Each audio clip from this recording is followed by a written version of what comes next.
Halo teman-teman, selamat pagi.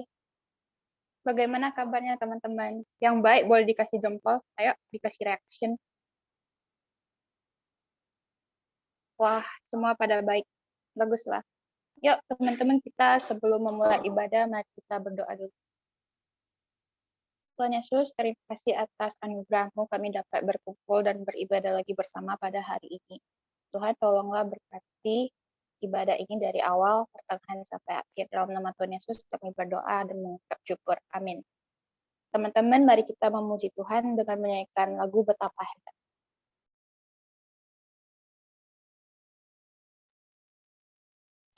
Nyanyikanlah nyanyian baru bagi Tuhan dan pujilah Dia dari ujung bumi.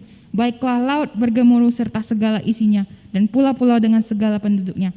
Mari kita nyanyikan betapa hebat.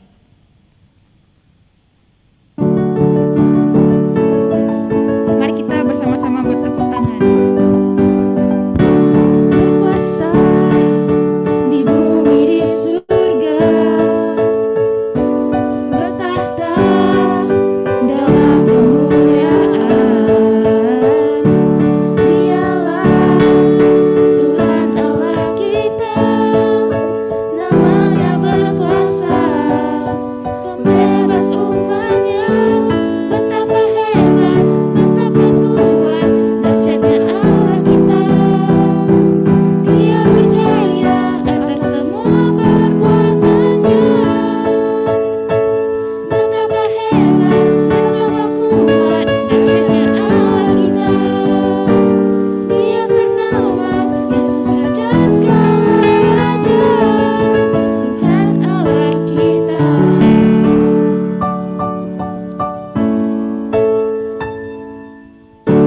Berkuasa di bumi di surga, bertahta dalam kemuliaan. Dialah Tuhan Allah kita, namanya berkuasa, pembebas umatnya.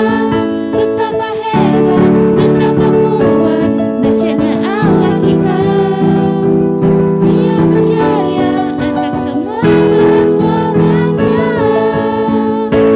Betapa hebat, betapa kuat, dahsyatnya Allah kita.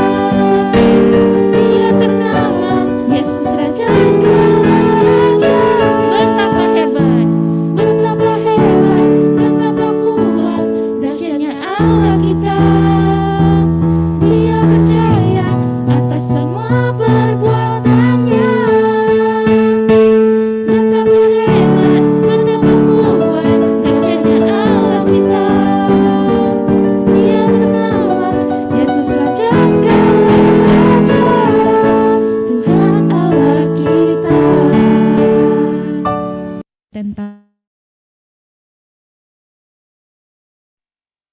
Ya, mari kita tepuk tangan untuk Tuhan kita. Yeay.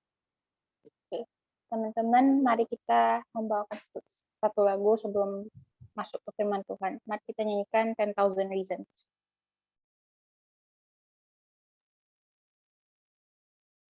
10,000 reasons.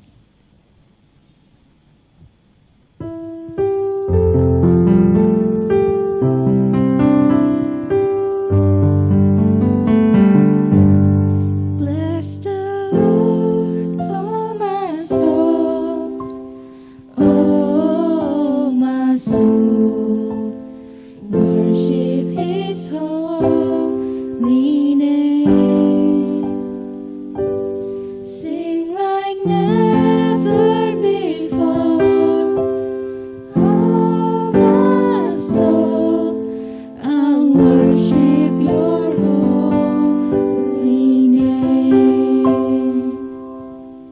the sun comes up, it's a new day dawning. It's time to sing your song again. Whatever made us and whatever lies before me, let me be singing when the evening comes. Bless the Lord, oh my soul, oh my soul, worship His holy name. Sing like never before, oh my soul, I'll worship Your holy name. In love and you're slow to anger. Your name is great and Your heart is kind. For all Your goodness I will keep on singing. 10,000 reasons for my heart to find. Bless the Lord, oh my soul, oh my soul, worship His holy name. Sing like never before, oh my soul, I'll worship Your holy name. That day when my strength is failing, the end draws near and my time has come, and still my soul will sing Your praises unending. 10,000 years and forever. Bless the Lord.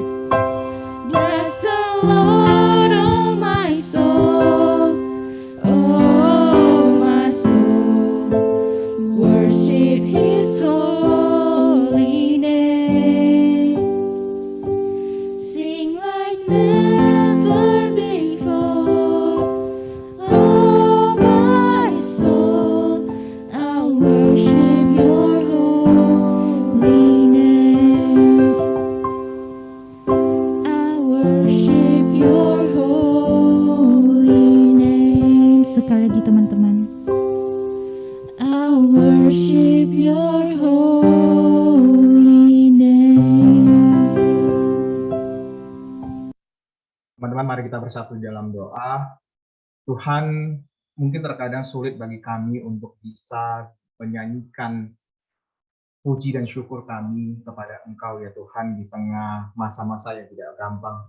Masa-masa yang sulit ya Tuhan, mungkin di tengah-tengah keluarga kami ada yang sedang terpapar virus, ataupun yang sedang terbaring di rumah sakit, ataupun mungkin ada bagian daripada teman atau keluarga kami yang telah Engkau panggil kembali. Ya Tuhan, mungkin terkadang sulit bagi kami untuk menemukan 10.000 alasan kami untuk memuji-Mu. Bahkan terkadang mencari satu alasan saja di tengah masa sulit seperti ini tidak gampang ya Tuhan. Tapi kami bersyukur ya Tuhan pagi ini. Di tengah kegalauan, di tengah kebimbangan, di tengah ketakutan, dan segala yang kami rasakan pagi ini. Tuhan boleh kumpulkan kami untuk kembali bersatu di dalam doa kami, bersatu di dalam pujian kami. Bersatu menyatukan hati kami ya Tuhan oleh kasih Allah. Untuk boleh bersama-sama menyembah Engkau. Terima kasih ya Tuhan untuk kesempatan ini. Bapa, sekali lagi kami mau belajar dan mendengarkan suara-Mu, biarlah Engkau sendiri yang berbicara. Bapa, Engkau berbicaralah, dan kami anak-anak-Mu siap untuk mendengarnya. Tuhan memakai hamba-Mu yang lemah dan terbatas ini untuk boleh membicarakan firman-Mu, dan Tuhan juga kiranya perkatakan firman-Mu itu di dalam hati daripada setiap kami. Roh Kudus memimpin dan menolong kami untuk boleh mengerti apa yang menjadi isi hati Tuhan. Engkau berbicara ya Tuhan, dan biarlah Engkau memberikan kami telinga dan juga hati yang terbuka untuk mendengarkan suara-Mu. Kami berdoa dan mengucap syukur dan demi nama Tuhan Yesus Kristus. Amin. Joby boleh minta tolong saya jadikan co-host juga. Nanti ya.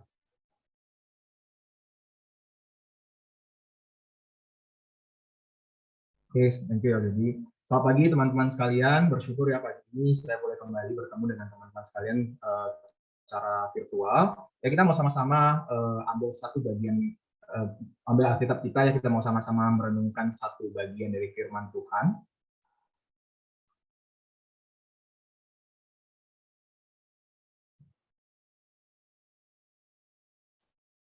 Saya undang teman-teman sekalian, mari kita membuka firman Tuhan dari Yakobus pasal 1. Kita akan baca ayat 5 sampai dengan ayat yang ke-8. Yakobus pasal 1 ayat 5 sampai yang ke-8. Teman-teman bisa membacanya di tempat masing-masing. Saya akan bacakan bagi kita semua dari Yakobus pasal 1 ayat 5 sampai ke-8. Berikut firman Tuhan. Tetapi apabila di antara kamu ada yang kekurangan hikmat, hendaklah ia memintakannya kepada Allah yang memberikan kepada semua orang dengan murah hati dan dengan tidak membangkit-bangkit, maka hal itu akan diberikan kepadanya. Hendaklah ia memintanya dalam iman dan sama sekali jangan bimbang, sebab orang yang bimbang sama dengan gelombang laut yang diombang-ambingkan kian kemari oleh angin. Orang yang demikian janganlah mengira bahwa ia akan menerima sesuatu dari Tuhan, sebab orang yang mendua hatinya tidak akan tenang dalam hidupnya. Demikian jauh bacaan firman Tuhan. Berbahagia setiap kita yang tidak hanya mendengar pembacaan ini, tapi juga bisa melakukannya dalam kehidupan kita sehari-hari. Teman-teman sekalian, mari kita saksikan terlebih dahulu video yang satu ini.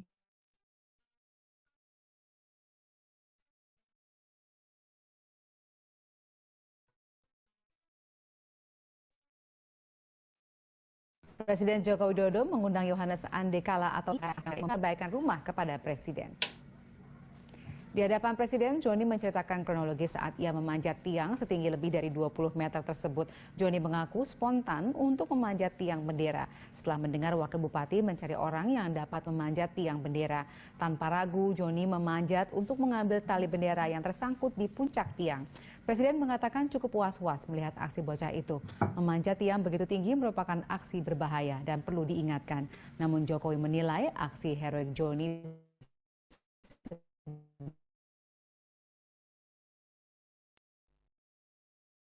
sebagai tindakan tanpa pamrih untuk melihat sangsa kamera putih tetap berkibar.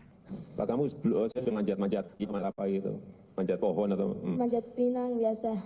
Joni mau minta apa ke saya? Udah. Minta apa? Joni mau minta apa ke saya? Sepeda.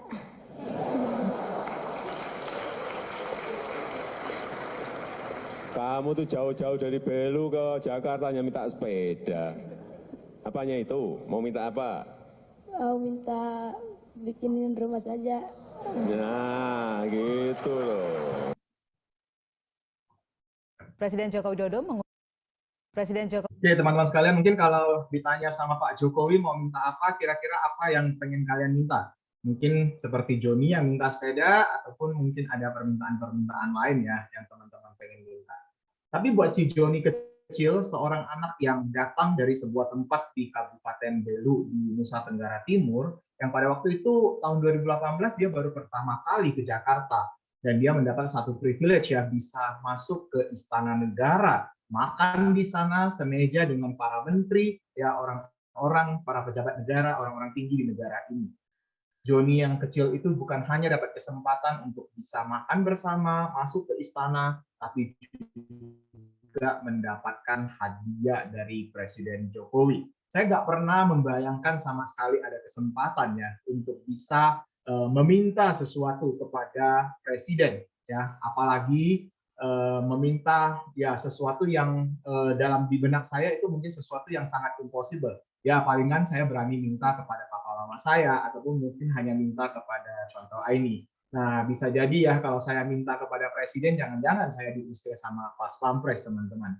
Teman-teman, ketika kita minta sesuatu kepada orang lain, ya kita sebagai orang yang meminta nggak punya hak bukan untuk mau menuntut orang yang kita minta itu untuk pasti memberikannya kepada kita. Misalnya ketika kita di sekolah, kita mau minta nilai yang bagus, mungkin dapat minta nilai 100 kepada guru kita. Kalau kita mengajukan permintaan itu, ya sah-sah saja ya. Tapi kalau si guru yang killer itu nggak mau memberikan kita nilai yang kita minta, ataupun mungkin kita minta kepada guru, oh ya Bu, tutup mata aja lah pas koreksi ujian saya, jangan pelit-pelit kasih nilai. Kalau guru itu nggak mau mengabulkan apa yang menjadi permintaan kita, pasti kita nggak hak bukan untuk bilang kepada guru, kamu harus nilai 100 karena begini, begini, dan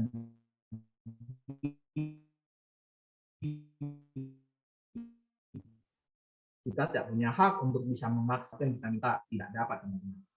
Namun ada seorang yang bernama Yakobus, teman-teman, ketika dia menulis sebuah surat kepada pembacanya, dia seakan ini memberitahukan ke pembacanya, guys, tenang aja, kalau kamu butuh yang namanya hikmat, minta saja kepada Allah, dan dia pasti akan memberikannya kepadamu.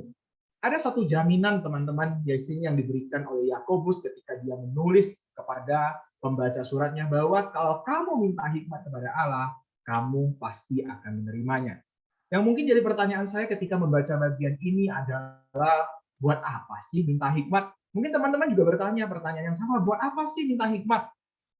Masih butuhkah kita hikmat itu ya di dalam kehidupan kita sekarang ini? Kalau kita semua punya hikmat, buat apa? Apa kita semua mau jadi seperti Raja Salomo? Kita nanti dipanggil untuk mengurusi perselisihan dari ibu-ibu ataupun AI yang berselisih tentang mungkin anaknya, mungkin tentang gadget mungkin, atau tentang hal apapun. Apakah seperti itu, teman-teman? Pagi ini mari kita bersama-sama, ya, kita bersama-sama belajar untuk mengenal apa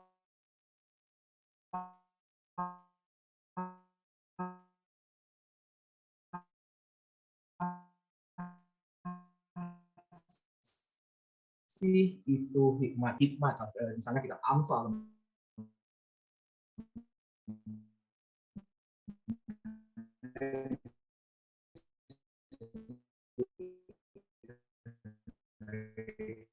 hikmat.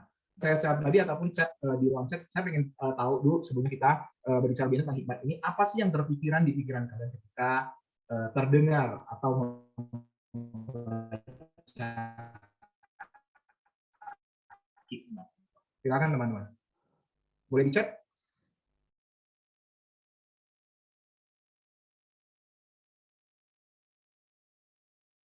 Apa yang kalian pikirkan ketika mendengar kata hikmat? Teman-teman, ini nggak ada benar salahnya ya, jadi nggak ada nilainya.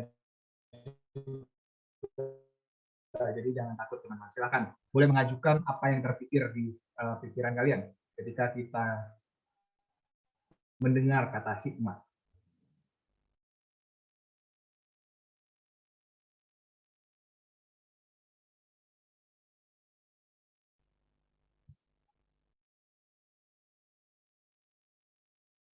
Ya, apa yang terpikir di pikiran teman-teman ketika mengatakan, ketika membaca atau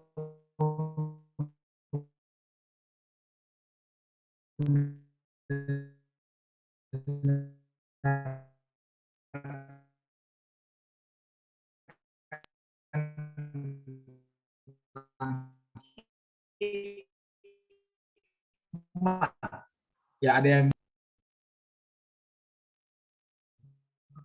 oke. Terima kasih teman-teman untuk responnya. Kita mendengar kata hikmat yang mungkin kita sering ya menaikkan dengan apa yang tadi beberapa teman sudah bagikan kepada kita ya. Nah, ketika kita bicara soal hikmat ya di dalam perspektif atau di dalam pandangan Alkitab, Alkitab ini tidak hanya membicarakan hikmat itu soal pengetahuan semata, bukan soal banyaknya atau sejumlah informasi yang kita miliki, ya, bukan hanya menyangkut soal level intelektual, level IQ daripada manusia, tetapi hikmat itu adalah pengalaman spiritual yang menghidupi pengetahuan dan iman kita akan Allah. Maksudnya gimana sih? Maksudnya adalah bagaimana kita bisa itu memahami rencana Allah di dalam hidup kita dan meresponinya dengan melakukan tindakan-tindakan iman di dalam hidup kita. Bagaimana kita sebagai anak-anak Tuhan yang sudah mendapatkan identitas baru sebagai anak-anak Allah memiliki cara pandang yang sama dengan Bapa kita di surga di dalam melihat berbagai hal dalam kehidupan kita. Nah, penjelasannya kayaknya sudah cukup berhikmat ya, atau justru makin buat teman-teman bingung. Nah, sebelum kita berbicara lebih lanjut lagi, saya pengen mendengar nih dari beberapa teman yang sudah menjadi alumni ataupun yang masih bersekolah di Metodis 2 ataupun Metodis Charles Wesley. Masih ingat nggak dengan moto sekolah teman-teman? Ada yang sebelumnya ataupun sebelumnya pernah sekolah di CW atau di M2 atau yang sekarang masih sekolah di sana? Masih ingat moto sekolahnya apa? Atau jangan-jangan sudah lupa ya? Ada yang masih ingat? Boleh di chat atau mau langsung ini juga boleh.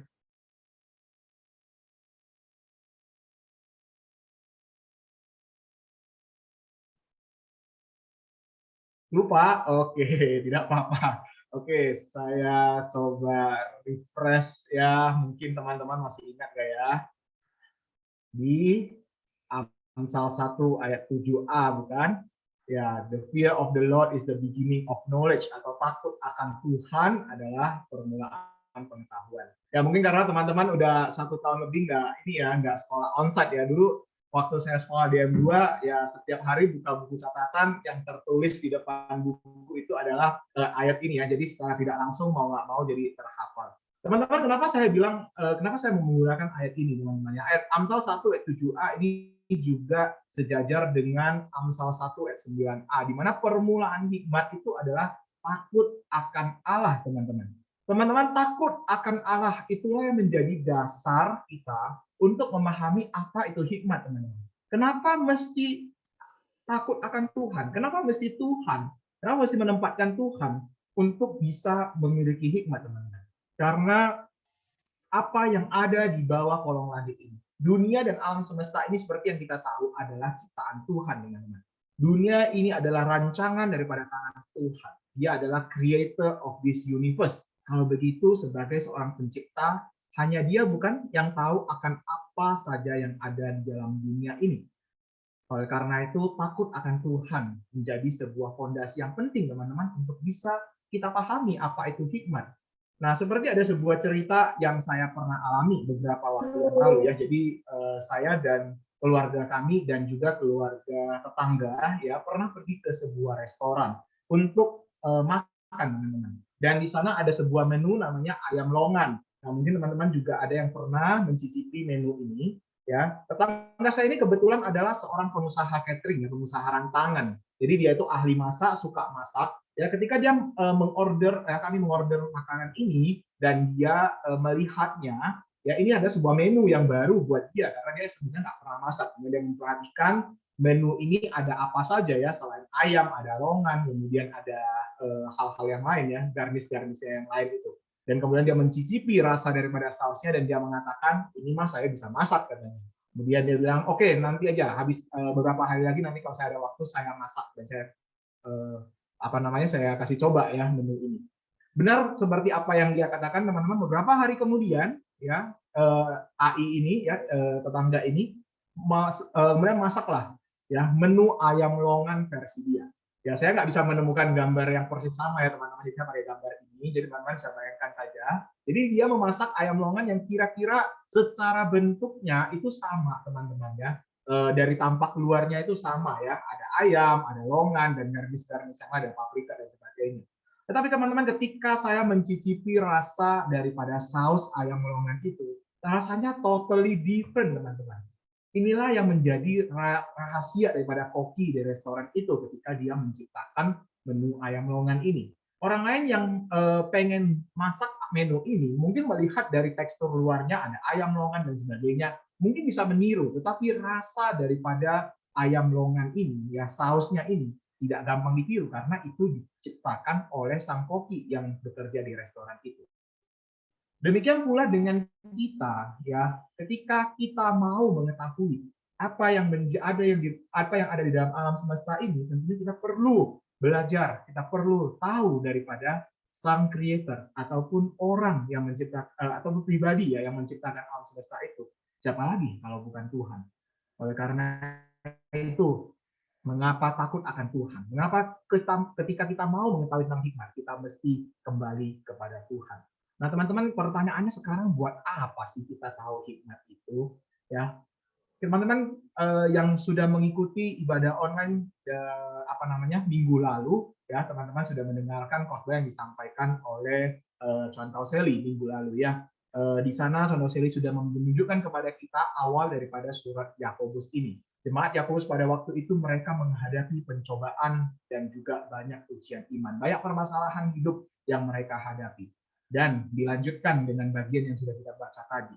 Oleh karena itu inilah yang menjadi dasar teman-teman. Kenapa jemaat yang disurati oleh Yakobus ini membutuhkan hikmat. Tujuannya adalah agar mereka bisa tetap bertekun di dalam iman, di dalam menghadapi segala pencobaan, segala gejolak hidup yang mereka hadapi. Ya, mereka memerlukan, mereka butuh hikmat Tuhan untuk bisa memahami apa yang menjadi rancangan-rancangan Allah, apa yang menjadi rencana-rencana Allah di balik semua pencobaan dan juga semua ujian-ujian yang mereka hadapi. Hikmat ini akan memberikan pengertian kepada jemaat itu bagaimana mereka bisa bersikap ya ketika mereka diperhadapkan pada masalah-masalah dalam hidupnya. Dan dengan hikmat daripada Allah itu, anak-anak Tuhan dapat semakin membangun relasi yang semakin dekat dengan Tuhan. Relasi yang kian hari kian mirip dengan Kristus. Karena hanya dengan hikmat daripada Tuhan itu kita bisa mengetahui kehendak Allah dan hidup seturut dengan kehendak Allah. Makanya teman-teman, Yakobus mengatakan, kamu butuh hikmat, ya, kamu butuh hikmat untuk menjalani kehidupanmu. Kalau begitu bagaimana untuk mendapatkan hikmat? Nah, inilah yang dia tuliskan di ayat yang kelima yang sudah kita baca tadi. Ternyata caranya gampang sekali teman-teman untuk bisa mempunyai hikmat. Caranya hanya berdoa. Buat orang-orang yang kekurangan hikmat, mintalah kepada Dia, mintalah kepada Allah sang sumber hikmat itu. Caranya hanya berdoa. Hikmat itu tidak bisa dicari-cari di dunia ini. Karena hikmat yang ada di dalam dunia ini berbeda dengan hikmat yang daripada Allah. Dan hikmat ini adalah murni pemberian Allah melalui Yesus Kristus bagi semua orang yang telah ditebus oleh pengorbanan Kristus di atas Kalvari, yaitu kita, teman-teman. Teman-teman, memang benar di dalam Alkitab itu ya mengandung hikmat Allah. Ya, kata-kata dalam Alkitab itu mengandung hikmat Allah. Tetapi kita tidak bisa hanya dengan mengandalkan rasio kita, ya pemikiran kita dan hikmat dunia ini untuk bisa sepenuhnya memahami hikmat Allah.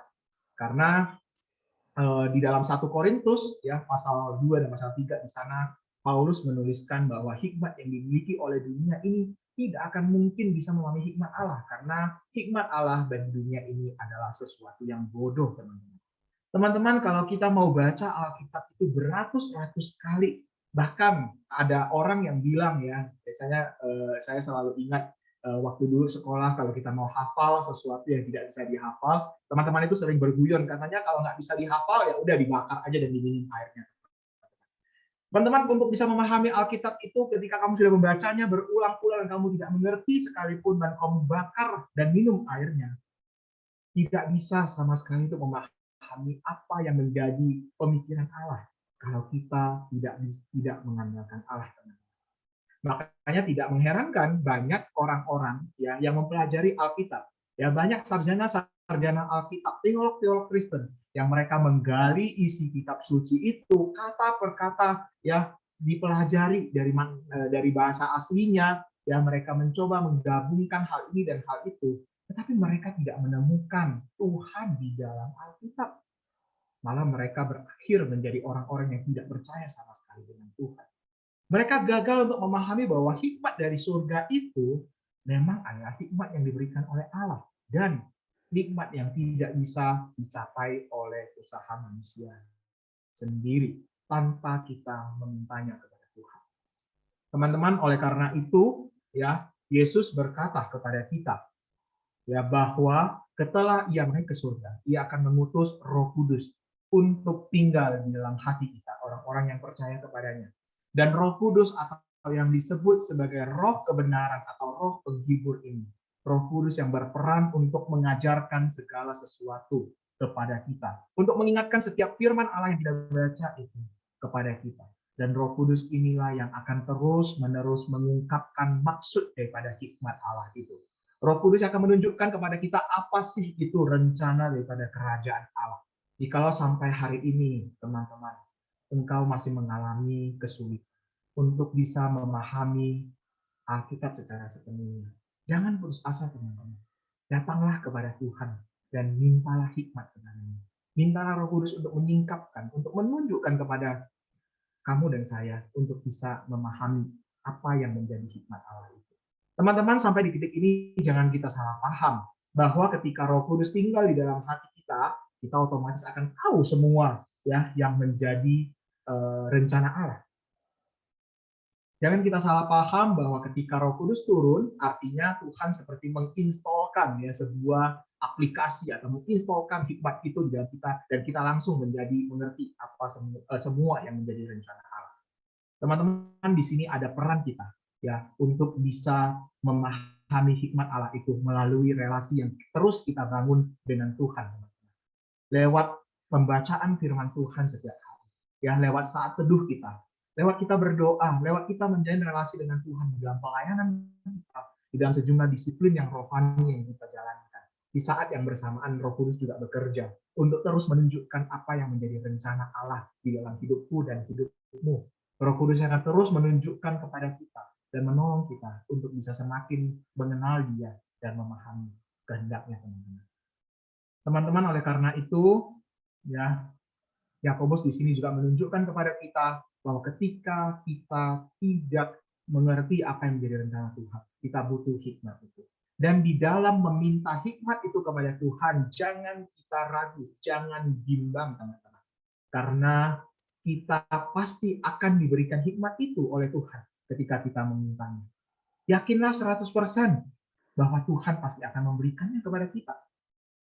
Si Joni yang kecil yang datang ke Jakarta jauh-jauh dari Nusa Tenggara Timur, dia naik pesawat sampai ke istana. Dia mungkin hanya membawa harapan mudah-mudahan ya permintaannya kepada Pak Presiden Jokowi itu dikabulkan. Mudah-mudahan dia dapat sepeda baru dan mudah-mudahan rumahnya akan direnovasi oleh Presiden.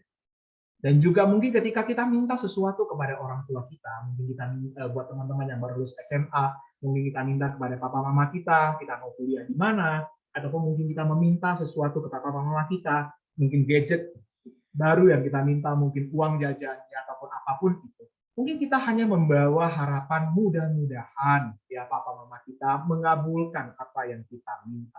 Tetapi ketika kita datang kepada Bapa di surga, jangan kita ragu karena ada kepastian di situ. Ketika kita minta hikmat itu kepada Tuhan, Tuhan pasti akan mengabulkannya.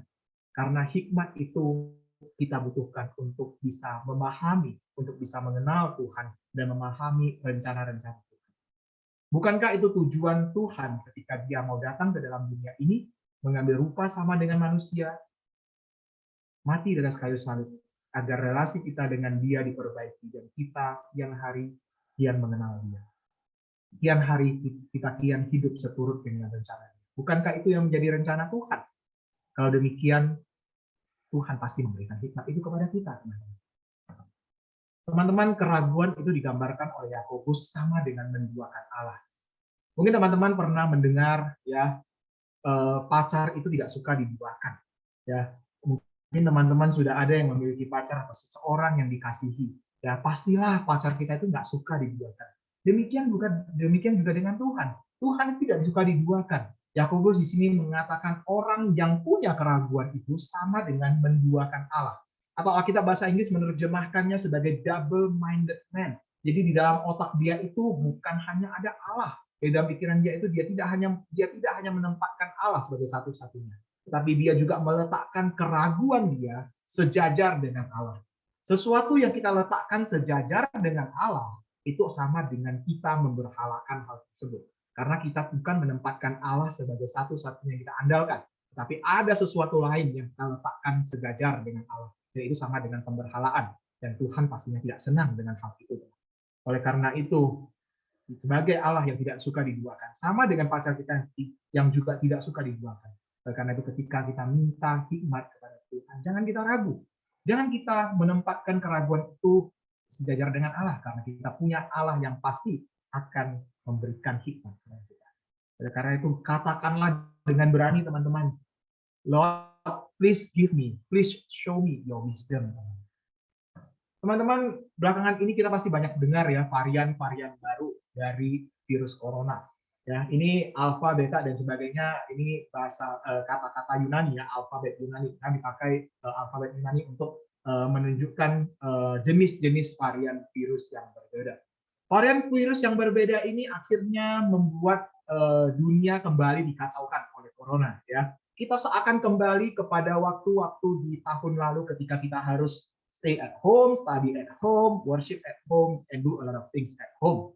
Seperti awal-awal pandemi, ya kita harus melakukan banyak hal di rumah. Buat teman-teman yang mungkin juga merasakan dampak daripada PPKM darurat, ya kita tidak bisa gampang mana-mana, jalan banyak disekat, ya dan hal-hal lainnya, teman-teman.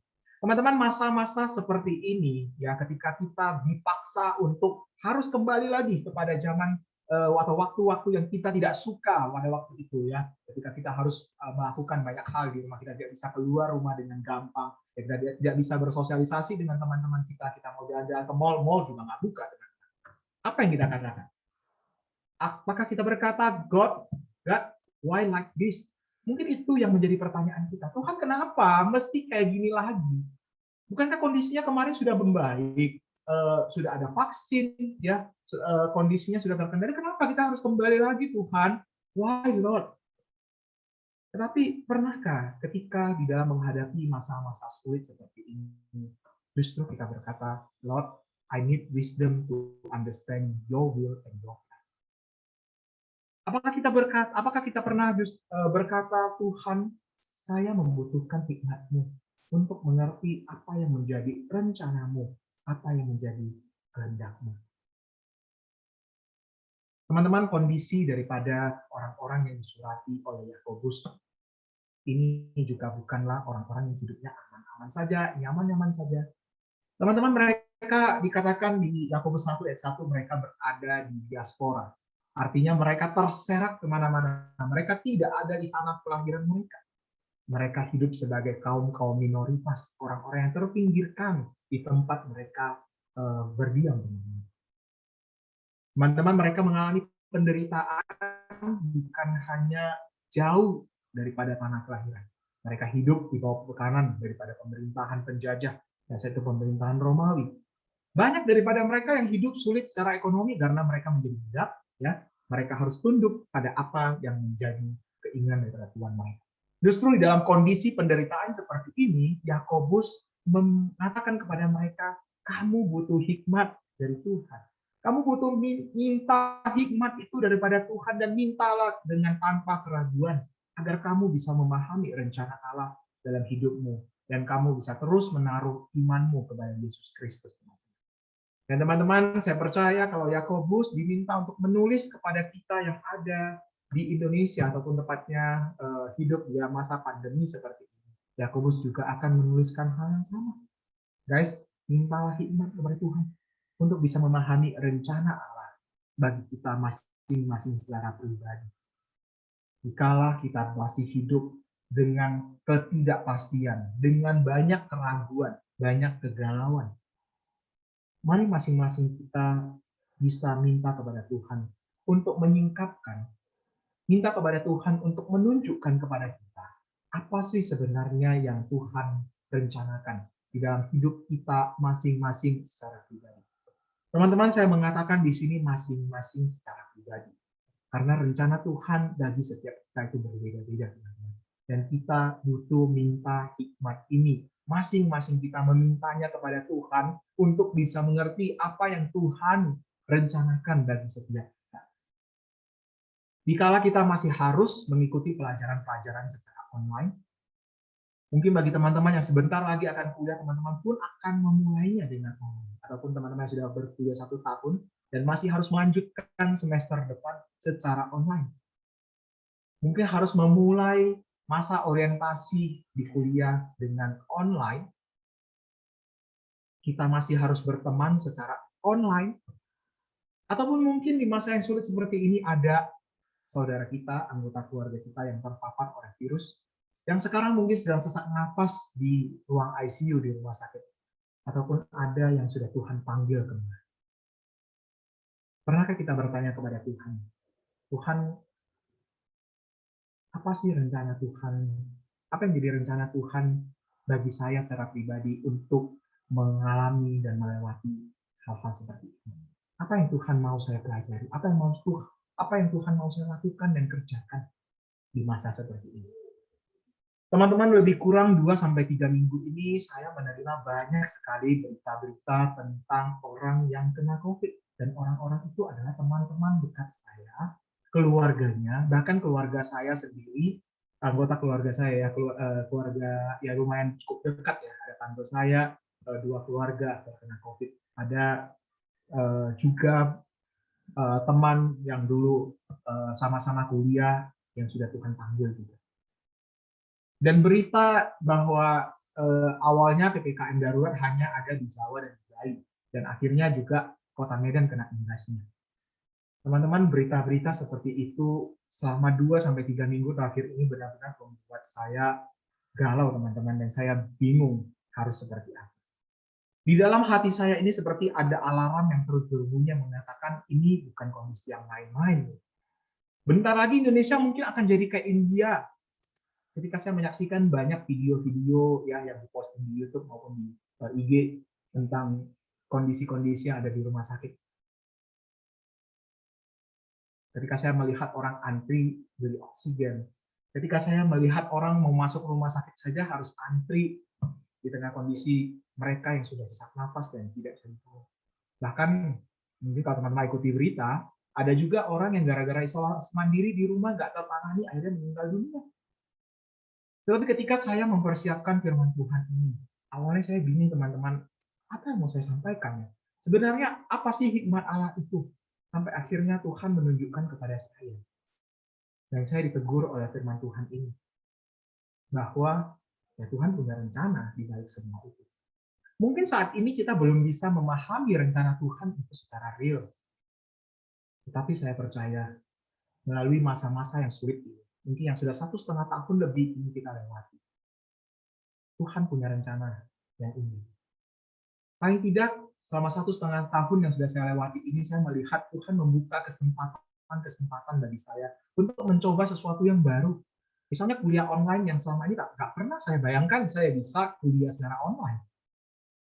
Tuhan juga memberikan kesempatan bagi saya untuk bisa melayani Tuhan sewaktu 1 tahun di Medan. Mungkin saya bayangkan ya saya mungkin hanya duduk di rumah dan ikut kuliah saja, tapi saya bisa ambil bagian dalam pelayanan-pelayanan yang mungkin kalau saya ada di kampus saya tidak bisa melakukannya. Dan mungkin masih banyak sebenarnya rencana Tuhan yang belum saya mengerti.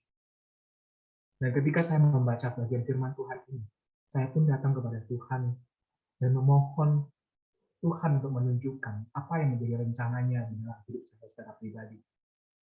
Bukankah selama 1,5 tahun masa pandemi yang sulit ini Tuhan juga sudah menunjukkan bahwa ada kebaikan, ada kemurahan demi kemurahan. Experience baru yang Tuhan tunjukkan dan Tuhan izinkan kita alami. Teman-teman, hikmat dari surga itu bukan hanya kita perlukan di masa pandemi seperti ini. Nanti setelah lewat masa pandemi ini, ya ketika kita mendengar ternyata di beberapa negara vaksinasi cukup berhasil, dan orang-orang sudah mulai tidak memakai masker dan mereka sudah bisa kembali lagi kepada kehidupan seperti dulu. Dan kita pun pastinya menantikan masa-masa seperti itu, bukan? Ketika masa pandemi seperti ini sudah berakhir, bukan berarti hikmat Tuhan itu kita tidak perlukan lagi. Hikmat Tuhan itu tetap kita butuhkan di dalam kita menjalani hari demi hari dalam kehidupan kita selama kita masih ada di dalam dunia ini. Hikmat Tuhan itu kita butuhkan di dalam kita studi, di dalam kita beribadah, di dalam kita berelasi dengan anggota keluarga kita, dengan papa-mama kita, saudara-saudara kita, teman-teman kita, guru kita di sekolah, ataupun mungkin bahkan dengan orang-orang yang kita temui di jalan yang secara tidak sengaja. Ataupun mungkin dalam relasi kita dengan asisten rumah tangga ada di rumah ataupun supir, ataupun orang-orang yang tidak kenal sama sekali yang Tuhan izinkan kita untuk berjumpa dengannya. Mungkin kita anggap kebetulan sajalah kita ketemu dengan mereka, tapi buat Tuhan tidak ada yang kebetulan. Tuhan sejak awal sudah merancangkan setiap kita untuk menjadi terang dan terang. Sebagai orang-orang yang sudah mendapatkan berkat Allah itu, Tuhan ingin kita menjadi berkat bagi orang-orang yang kita jumpai. Tetapi secara spesifik bagaimana menjadi terang dan garam itu? Saya nggak punya jawabannya, teman-teman. Saya nggak punya jawabannya. Bagaimana kita bisa menjadi terang dan garam di dalam perjumpaan-perjumpaan kita dengan orang-orang lain, di dalam setiap step-step dalam kehidupan kita. Dan yang bisa saya katakan hanya berdoalah teman-teman, dan minta Tuhan menunjukkan kepada dirimu dan diriku apa yang Tuhan ingin kita kerjakan bagi kemuliaan. Teman-teman, Yesus sudah menunjukkan kepada